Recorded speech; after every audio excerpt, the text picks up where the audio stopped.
Amigos y hermanos en Cristo, la semana pasada hicimos un comentario acerca del profeta prófugo y avanzamos hasta el capítulo 2 así ligeramente. Hoy vamos a continuar con el profeta Jonás en Nínive. Y para ello tenemos que leer el capítulo 3. Vamos a leer todo el capítulo 3 de Jonás. Tiene 10 versículos. Dice así la palabra de Dios. Vino palabra de Jehová por segunda vez a Jonás diciendo: levántate y ve a Nínive, aquella gran ciudad, y proclama en ella el mensaje que yo te diré. Y se levantó Jonás y fue a Nínive conforme a la palabra de Jehová. Y era Nínive ciudad grande en extremo, de 3 días de camino. Y comenzó Jonás a entrar por la ciudad camino de 1 día, y predicaba diciendo: de aquí a 40 días Nínive será destruida. Y los hombres de Nínive creyeron a Dios y proclamaron ayuno, y se vistieron de cilicio desde el mayor hasta el menor de ellos. Y llegó la noticia hasta el rey de Nínive, y se levantó de su silla, se despojó de su vestido, y se cubrió de cilicio y se sentó sobre ceniza. E hizo proclamar y anunciar en Nínive, por mandato del rey y de sus grandes, diciendo: hombres y animales, bueyes y ovejas, no gusten cosa alguna, no se les dé alimento ni beban agua, sino cúbranse de cilicio hombres y animales, y clamen a Dios fuertemente, y conviértase cada uno de su mal camino, de la rapiña que hay en sus manos. ¿Quién sabe si volverá y se arrepentirá Dios, y se apartará del ardor de su ira, y no pereceremos? Y vio Dios lo que hicieron, que se convirtieron de su mal camino, y se arrepintió del mal que había dicho que les haría, y no lo hizo. Qué cosa más preciosa, qué mensaje. Gracias a Dios por su palabra, y estamos seguros que el Señor nos va a bendecir con el comentario que hagamos de la palabra de Dios. Juan Bautista predicaba y decía, y lo mismo el Señor en Marcos capítulo 1, verso 15, el reino de Dios se ha acercado. Arrepentíos y creed en el Evangelio.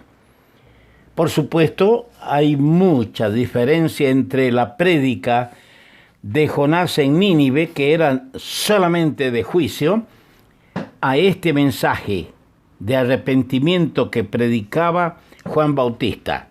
Creed en el Evangelio, pero arrepentíos. Como dije, vamos a ver el profeta Jonás en Nínive. Jonás es el único profeta que fue enviado a un pueblo gentil. Ninguno de los otros fue enviado a un pueblo gentil. Llegando de esta manera a ser Jonás una figura del Señor Jesucristo, quien, como dice la profecía en Isaías 49, 6, y también se ratifica por Pablo en su mensaje, cuando en Hechos capítulo 13, verso 47, Jesucristo fue puesto, dice allí, para luz de los gentiles, para salvación hasta lo último de la tierra.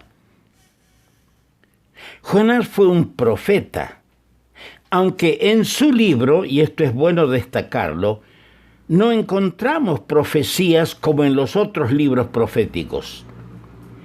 Es que él mismo, Jonás mismo, y sus experiencias son consideradas proféticas. El mismo Señor hizo mención de él como una figura profética de su muerte y de su resurrección.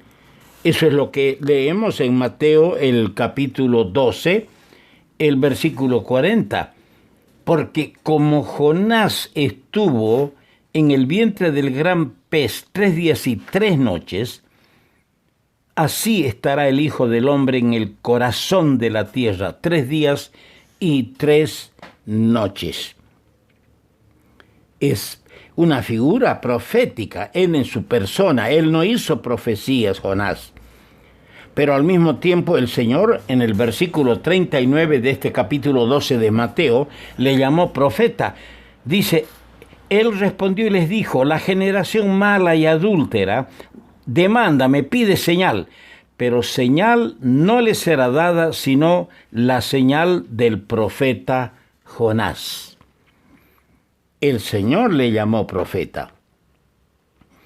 Y Cristo, en aquel mismo momento que hablaba estas palabras, dijo de sí mismo, he aquí, más que Jonás está en este lugar.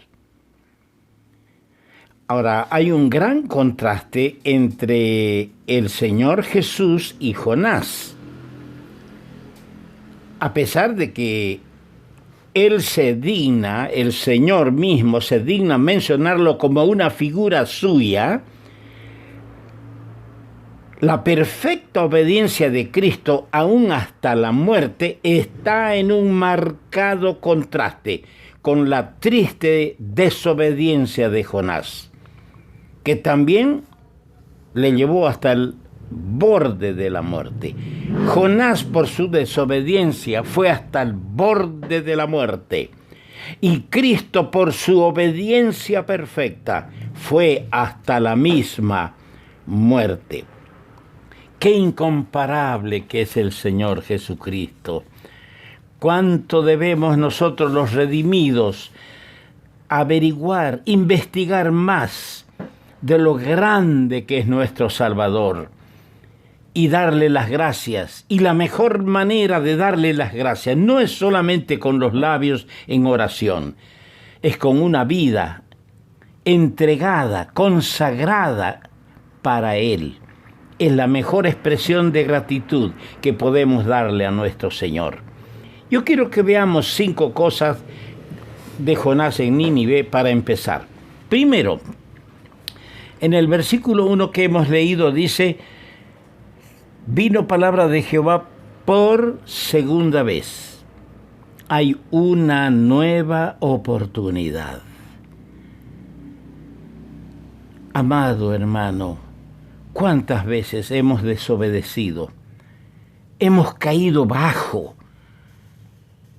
Hemos andado en la voluntad de nuestro viejo hombre, desacatando, desobedeciendo lo que el Señor nos ha indicado claramente.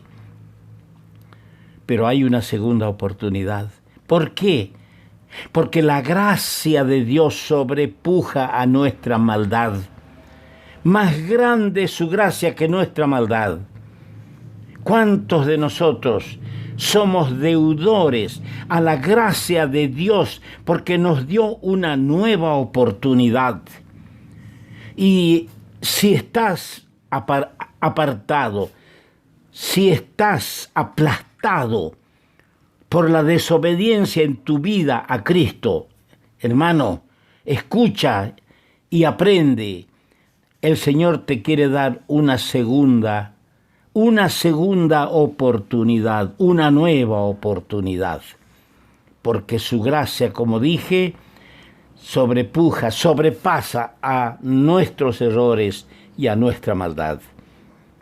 En segundo lugar, en el versículo 4, leemos que Jonás, al entrar por la ciudad camino de un día, predicaba diciendo, a 40 días, de aquí, desde hoy a 40 días, Nínive será destruida. Aquí tenemos a Jonás en Nínive. Primero, con una nueva oportunidad concedida por Dios. En segundo lugar, como un pregonero, un predicador de juicio. Ninguna palabra de gracia y perdón se escucha en Jonás.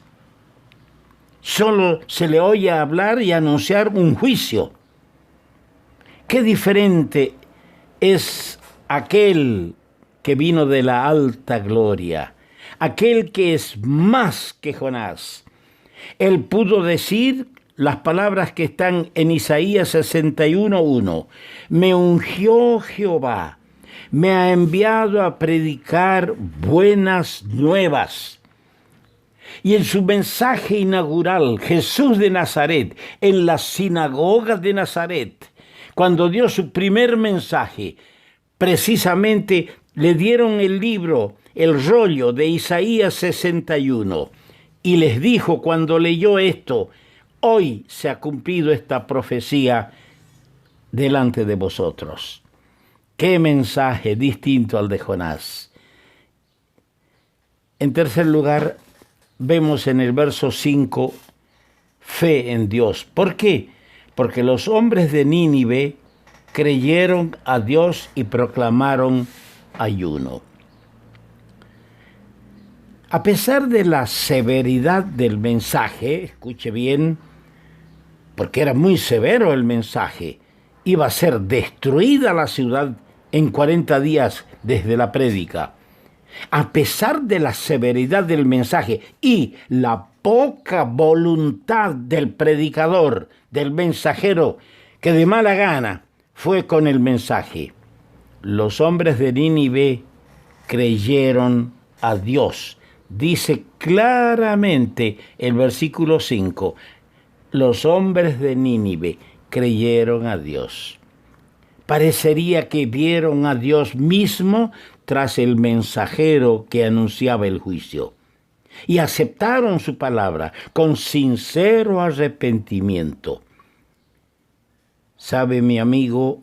Esta es todavía la verdadera fe en Dios. Creerle a Dios. Creer en su evangelio. Creer en sus promesas. Hay que tener fe en Dios. A veces nos equivocamos rogando por nuestros seres queridos que han muerto, pensando que nosotros les vamos a dar desde acá la fe que nunca quisieron depositar en Dios mientras estaban vivos. Tarde para hacer hoy esas imploraciones y esos ruegos. Ahora que estás vivo, amigo mío, tienes que creer a Dios, tienes que tener verdadera fe en el Dios que te ama, en el Dios que tiene infinita gracia para salvar a los pecadores. En cuarto lugar, dice el verso 10, y vio Dios lo que hicieron y se arrepintió del mal. ¿Qué pasó? Dios vuelve de su actitud de juicio. ¿Cómo y cuándo? Cuando el pecador, como en el caso de los hombres de Nínive, cuando el pecador vuelve de sus pecados a Dios. Me parece que este es un pasaje único en toda la Biblia que habla del arrepentimiento del lado humano y también del lado divino. Que Dios se vuelve atrás de su propósito de destruirles al ver el arrepentimiento, porque ellos vuelven a Dios. Y en quinto lugar, no lo hemos leído y nos toca seguir más adelante. Mañana, si Dios permite, tenemos una segunda lección. Primero, una segunda oportunidad. Una segunda vez. Y vamos a ver que Jonás tuvo una segunda lección. El profeta tuvo que ser sometido a un segundo aleccionamiento. La primera vez aprendió qué cosa terrible era desobedecer a Dios. Y la segunda vez tenía que aprender la importante lección del amor. Estas dos lecciones, escúcheme bien, estas dos lecciones siempre son difíciles de aprender. La obediencia y el amor. ¿Por qué? La obediencia porque nuestra tendencia es ser desobediente. Y el amor porque somos egoístas. Solo tenemos amor para nosotros y no para los demás. Que Dios nos ayude, que el Señor abra apetito espiritual para que sigamos investigando, indagando. Vamos a continuar con el profeta Jonás en Nínive.